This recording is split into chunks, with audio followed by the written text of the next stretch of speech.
Ferrari were expected to dominate in Singapore, but it was all over on the first lap. How much will Sebastian Vettel come to regret the aggressive defensive move that contributed to the collision that took him out of the Singapore Grand Prix? It is something of a signature move of Vettel's. He has used it to great effect in the past. He may well have learned it from his hero Michael Schumacher, who also specialized in that sort of uncompromising lunge. Usually it works to his advantage, but this time it could have cost him a world championship. That is not to say the Ferrari driver was wholly or even primarily to blame for the incident that also accounted for his teammate Kimi Räikkönen and Red Bull's Max Verstappen. There were and will be lots of differing opinions about that, but Verstappen had a point when he said that, as a contender in a tight fight for the title, Vettel shouldn't take those risks. It is easy to say that, especially when you are the only other person who could be blamed for the incident. How should a title contender behave in these scenarios? Can they afford to be more conservative than normal? Or is that a potential risk in itself? This is an example of the fine margins Formula One drivers are dealing as they battle wheel to wheel at speeds approaching 200 miles per hour, and the split seconds they have to make their decisions. Those fine margins were clear at the first corner. Lewis Hamilton chose the outside line in his Mercedes and stayed out of trouble, slotting in behind Vettel and soon moving into a lead he was not to surrender, and which gave him a commanding advantage in the championship over Vettel. Just behind him, McLaren driver Fernando Alonso had done the same.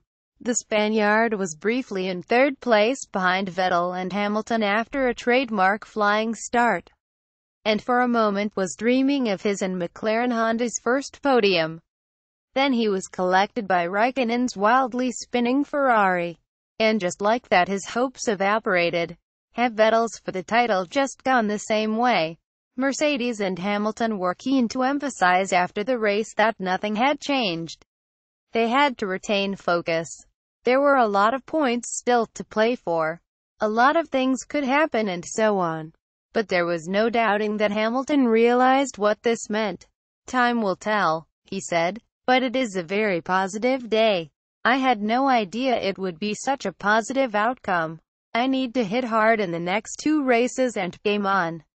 Quote, game on indeed. Red Bull's Max Verstappen blamed Ferrari's Sebastian Vettel for the first lap crash, which took out 3 cars.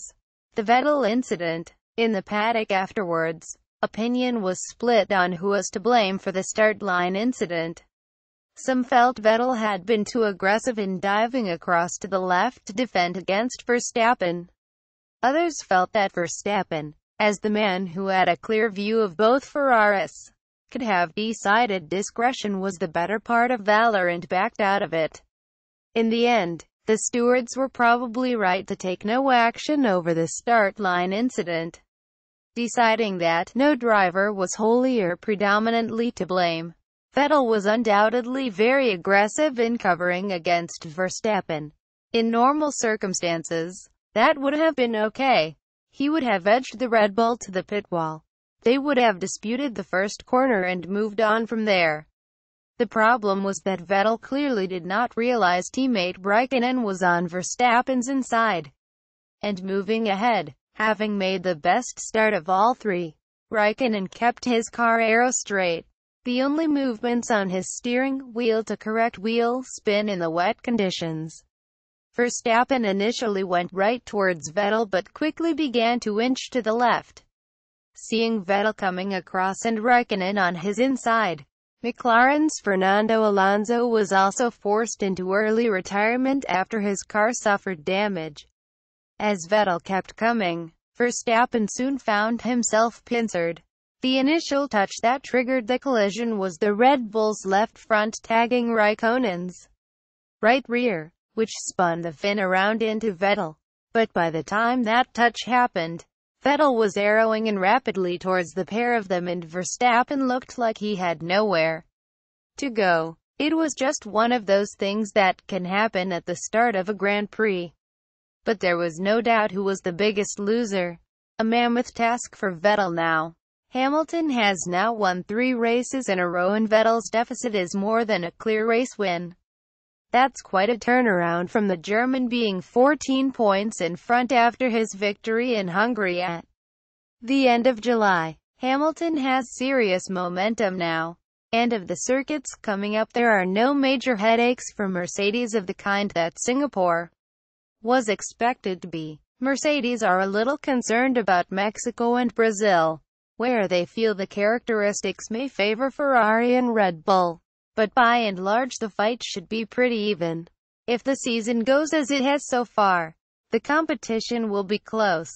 But Hamilton will be on pole more often than not and probably win more than Vettel. It doesn't change much, Vettel said. I'm sure there will be more opportunities. There almost certainly will. But will there be enough?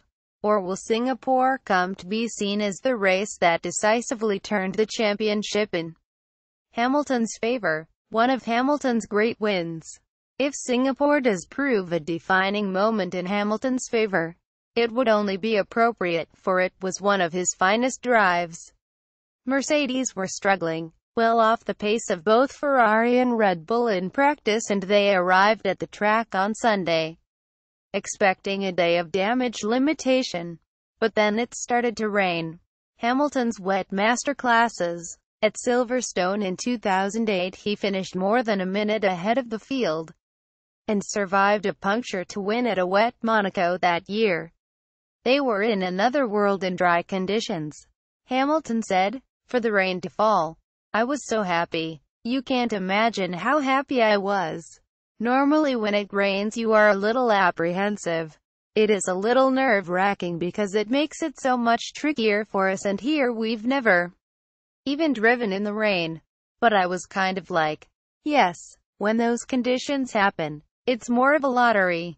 There's more opportunity. It levels the field. When that happened, I was like, it's on. I am dead certain we can do a very good job in terms of damage limitation and potentially even win. I was convinced in my mind I was going to overtake everyone. They are my conditions. I felt if any part of my ability is going to shine, it is going to be in the first laps in those conditions. Fuji, Japan, 2007.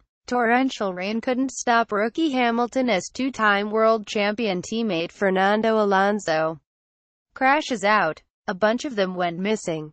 I think I did a good job to stay out of it all. Then I had the Red Bull behind me and it has been a quicker car all weekend and he had nothing on me. I had so much pace. Quote, if that reads like bragging, Hamilton doesn't mean it like that. For him, it's just a stated fact. And in any case his career justifies such self-confidence. Time and again he has shown in those conditions, and he did it again in Singapore. Fastest lap followed fastest lap as he pulled away from the Red Bull of Daniel Ricciardo behind him. And soon the race was totally under his control. Japan again, Suzuka overtook title rival Rosberg around the outside at turn 1. But the win was overshadowed by the fatal crash to Jules Bianchi. Why the turnaround? Mercedes said they did not fully understand. Undoubtedly, part of it was the driver. But there were technical reasons, too. Hamilton was 4 seconds clear by lap 6. But then Ricciardo started to run into gearbox problems that cost him in the region of half a second a lap. On top of that, the rain lowered the track temperatures and that played into Mercedes' hands. We were running in an area where we had the tire temperatures always under control, said team boss Toto Wolff. And on Saturday it was hotter, and in order to extract them on one lap you need to run them higher. Quote, Hamilton was delighted to get what he accepted was an unexpected present, but said, I definitely won't change anything. Because working the approach I have there is no reason to change it. It is a perfect balance of being aggressive and cautious at the same time. The formula works at the moment, so just continue with it. Quote, Singapore 2017. Supposed to struggle, but in the rain his rivals cannot get near him. Kubica still in frame for a return. until the competitive action really got going. Much of the focus in Singapore was off track, on the shape of team lineups for next year. Mercedes, Ferrari, Red Bull, Renault and Force India now have both drivers confirmed. After Mercedes resigned Valtteri Bottas, Renault took Carlos Sainz on loan and Force India secured Sergio Perez. And it seems only a matter of time before Fernando Alonso puts pen to paper on a new contract with what will be McLaren Renault for next season. The intriguing team is Williams, where the name of Robert Kubica keeps cropping up as potential teammate for Lance Stroll. Williams are keeping their cards close to their chest, but it looks as if the pole, trying to make a comeback after 7 years out following his horrendous rally accident in 2011, could soon test for the team. Kubica looked set to return for Renault, but all is not lost. It would be a sensible move from Williams. Their options are limited. They could yet retain Felipe Massa, but some in the team are asking whether that is a good idea. They have reserve driver Paul Di Resta as a backup. Jolyon Palmer, who scored his career-best result on Sunday, is available after Renault dropped him, but they are not interested in him. Renault worked very hard to bring Kubica back, giving him 3 tests before deciding they could not be certain he would be ready by the time they needed to commit to a driver for 2018. Williams, though, have more time, and their demands are perhaps not as great as those of a works team building towards a title challenge in a couple of years' time.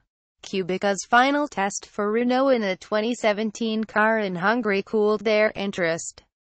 But did he not impress as much as hoped there because he will never be ready as a result of the limitations of his right arm, which has only partial movement, or because he has not had the chance after so long out to build up the strength he needs to drive a modern F1 car? The only way to find out is to test him, and conveniently Williams have a test program with a 2014 hybrid car up and running, which they use to give Stroll experience. It would be no surprise at all if Kubica was to test that car in the next few weeks. If he does, and it doesn't work out, Williams will likely stick with Massa. But if Kubica is even somewhere close to the driver he was before, he would be a very interesting alternative, and the exposure Williams would get from bringing him back would be immense.